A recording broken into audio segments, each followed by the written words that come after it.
অনেকেই বলে যে জান্নাতে নাকি পুরুষদের রিওয়ার্ড বেশি, এটা একটু ডিসক্রাইব করা হয়েছে যে পুরুষদের রিওয়ার্ড জান্নাতে বেশি, তাহলে মেয়েদের রিওয়ার্ডটা কি কম জান্নাতে?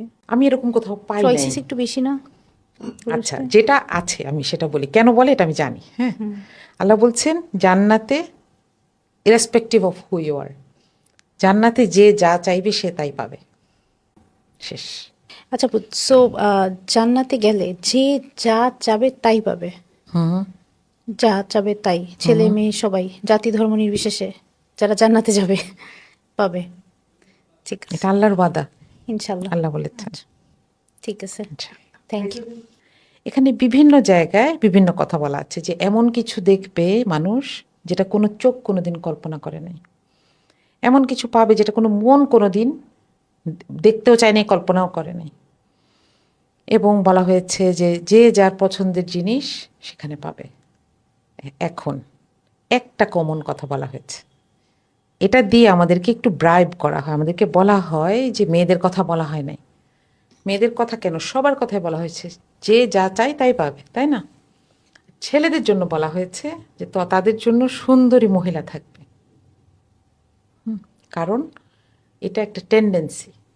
আপনি 100 জন পুরুষকে জিজ্ঞেস করেন যে সে একটা দ্বীপে যেতে চায়, সে সঙ্গী হিসেবে কি চায়, দেখবেন সে যদি 5টা জিনিসের কথা বলে সবগুলো ছেলের মধ্যে একটা কমন জিনিস থাকবে, সে একটা নারী সঙ্গী চায়। এটা আমাদের না, এটা আদম আলাহিসাল্লামও চেয়েছেন। হাওয়াকে পাওয়ার আগ পর্যন্ত তার কাছে জান্নাতকে জান্নাত মনেই হয় নাই। কিন্তু অন দ্য আদার হ্যান্ড আল্লাহ যদি হাওয়াকে জিজ্ঞেস করতেন, অনেক ভ্যারাইটি, তাই না? আমি একটা লেকচার শুনছিলাম, তো উনি বলছিলেন যে আমি এই এক্সপেরিমেন্টটা করেছি। আমি 100টা মেয়েকে, ওনার একটা লেকচারে আসছে, 100টা মেয়েকে স্লিপে লিখতে বলছে। পরে স্লিপগুলো নিয়ে আমি বসেছিলাম। একজন লিখেছে আমার মাকে নিয়ে যেতে চাই, একজন লিখেছে আমি একটা ঘোড়া চাই।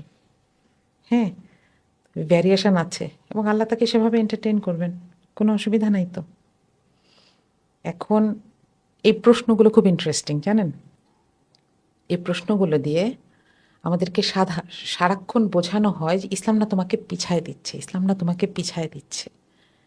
কিন্তু এইগুলো যে ইসলামের কিছু মিসকনসেপশন অ্যাবাউট ইসলাম, এটা আমাদেরকে কেউ বলেও না।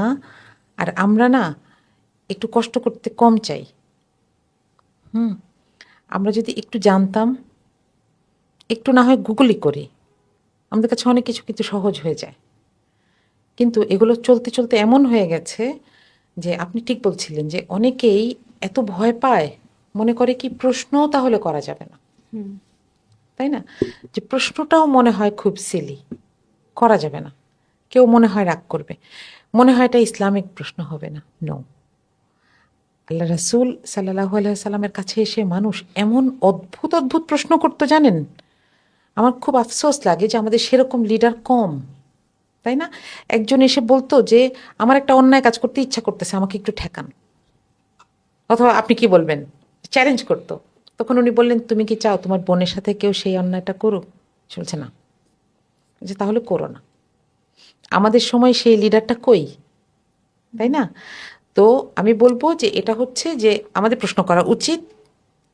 এবং কখনোই যেই আল্লাহ আমাকে এত যত্ন দিয়ে তৈরি করেছেন, আপনি আমার সাথে মনে হয় একমত হবেন যে আমি যখন আয়নায় দেখি কিংবা চোখ বন্ধ করে নিজের ভেতরে ডুব দেই, তখন দেখি যে আল্লাহ আমাকে এত বিউটিফুল বানিয়েছেন।